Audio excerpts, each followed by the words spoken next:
Je trouve que c'est tout le temps difficile à parler pour, par exemple, les sciences de la santé ou les sciences de la nature ou les sciences appliquées. Mais il en demeure pas moins qu'on a souvent les mêmes besoins techniques. Je veux dire, si j'ai une imprimante 3D high-tech qui vaut 200 000 qui imprime du nylon, je suis sûr que les gens des sciences appliquées vont débarquer chez moi puis vont me demander de l'utiliser. Sciences de la nature aussi, génie, tout le monde va... On va peut-être se rassembler autour d'outils. Simplement des besoins techniques. J'ai déjà réalisé, un moment donné, en faisant des demandes de subvention pour un équipement, qu'il y avait 4 collègues qui demandaient le même équipement, dont 2 qui avaient leur bureau un à côté de l'autre et qui ne savaient même pas qu'un et l'autre faisaient la demande.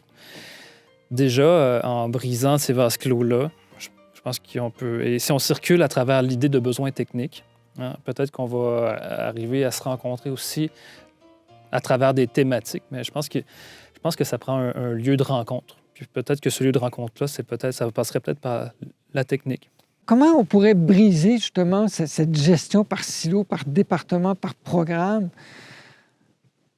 Il faudrait, a priori, j'ai presque envie de dire, avoir Il faudrait être capable, à un moment donné, de se sortir de la question simplement de l'argent, mettre l'argent de côté.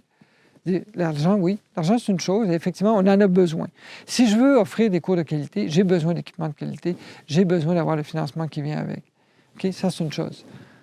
Par ailleurs, il faudrait, à un moment donné, être capable, tout à coup, de se réunir, à un moment donné, dans un autre système parallèle, puis être capable de dire comment est-ce qu'on pourrait développer le programme, non plus comme individu, mais comme équipe qui collabore.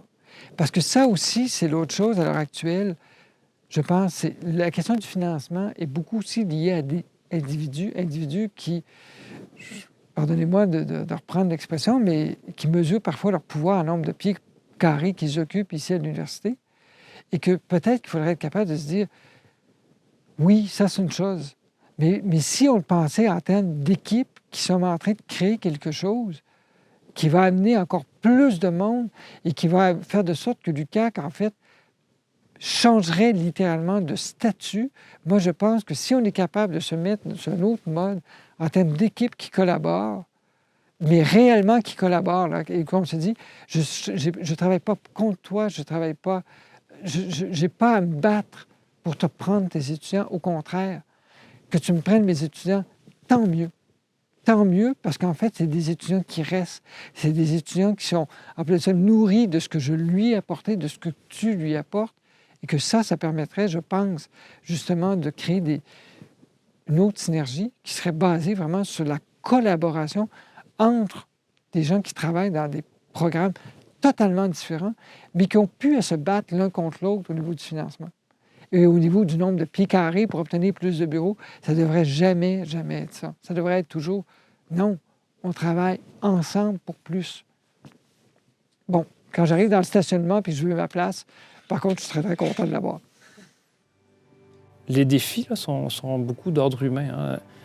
Apprendre à travailler ensemble, c'est une dimension qui peut paraître simple, mais on le sait tous qu'on a chacun des défis de cet ordre-là. Apprendre à céder du terrain à d'autres, apprendre à inviter d'autres à s'épanouir. Voilà. Je pense qu'un des défis, ça concerne le travailler ensemble puis le vivre ensemble. Je pense qu'une souplesse de forme d'apprentissage devrait être conviée. Il y a sûrement d'autres formes que le cours de 3 heures pour stimuler ça, puis stimuler les rencontres, stimuler la créativité, qu'elle soit artistique ou scientifique. Je pense que on va être appelé à développer des modèles novateurs dans les prochaines années.